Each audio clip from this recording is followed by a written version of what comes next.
I'm genuinely curious when someone thinks that Christianity is delusional or dangerous. I want to know why.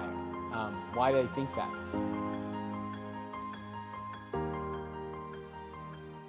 How do I talk about faith with people who think it's delusional or even dangerous? When it comes to people who will be overtly in opposition to having a spiritual or faith conversation, whether they think you're delusional or dangerous, I think the key is our role is not to try to convert them or win an argument or score points.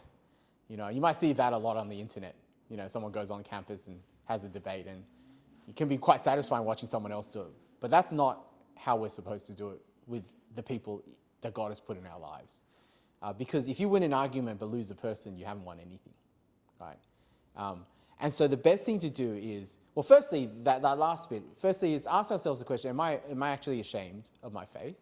And if I feel like I am, then yeah, that's something that with God's help I need to work on.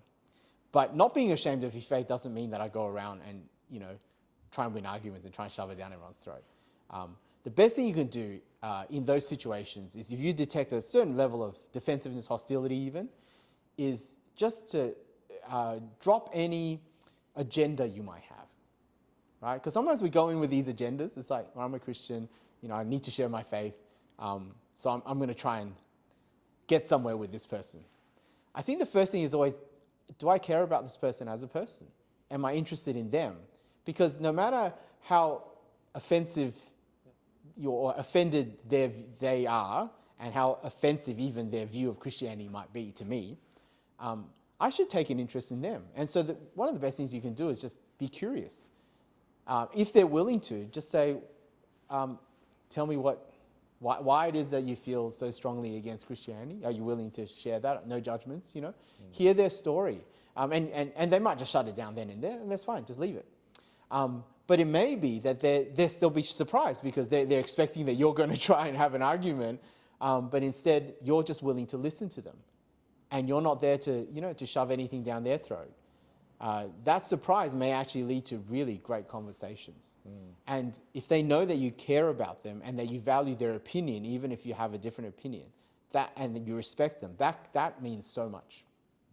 So I think that's the first thing is, you know, be interested in them as a person. Be curious. I'm genuinely curious when someone thinks that Christianity is delusional or dangerous. I want to know why. Why do they think that? And so being interested, asking questions, that can be really helpful, because if they really feel heard, then there is a chance, again, they may not, but there is a chance that they'll actually then be interested in what you have to say. And one of the best ways that you can communicate the authenticity of your faith, again, isn't by trying to win an argument, but just by telling your story. Like if you've been interested in hearing their story, and if you get the opportunity for them to turn in and say, okay, well, what's your story? Or for you to say, do you mind if I share why it's so meaningful for me? Right? This is not about, you know, 10 arguments of why you should believe. This is just my experience.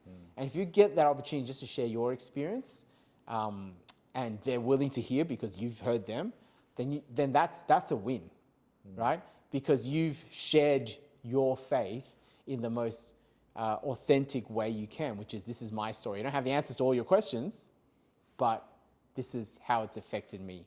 And believe me, that in our day and age especially is way more powerful than being able to win an argument. Probably not one conversation. Yeah. It may be multiple.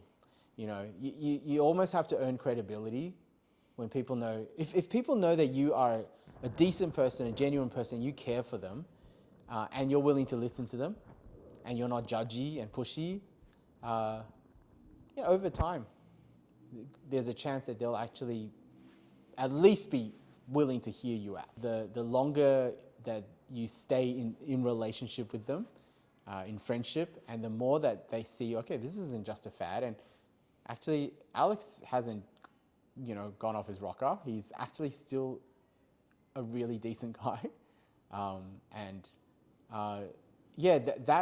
that tends to iron out some of the initial reactions.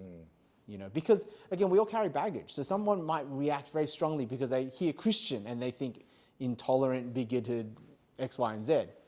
And what can change that is they now know a Christian and they realize actually they're not intolerant and bigoted and all that kind of stuff. And suddenly they're, not suddenly, but over time their view changes and they're just a little bit more willing and open. But that initial reaction, of course, because people carry baggages. Yeah, so I think it's always worth asking the question, again, being self-aware, why am I reacting the way I am? Why am I, creating distance? Is it because there's an element of fear? Is it an element of self-protection? And then to, humbly ask God in prayer to overcome that and say, actually, God, I want to care about them. And if I really care about them, then I should move towards them, even if I feel uncomfortable. Because who knows, like God, it may be that they'll, totally reject you, but it may not be, that rejection may not be permanent. Often it's for a period of time. Give it enough time, give it enough years, give it enough life experience. They'll remember, actually, now that they're seeking, they're like, I remember Alex. I'm going to give him a call. Like, these things happen all the time. We've just got to work with what God is doing in their lives and be patient. But yet, in our own hearts to say, well, what can I do? I can't control how they're reacting, but I can love them. I can move towards them. I can stay in contact with them. And I can overcome some of the fear of prejudice or the things that I'm preempting that may not even happen.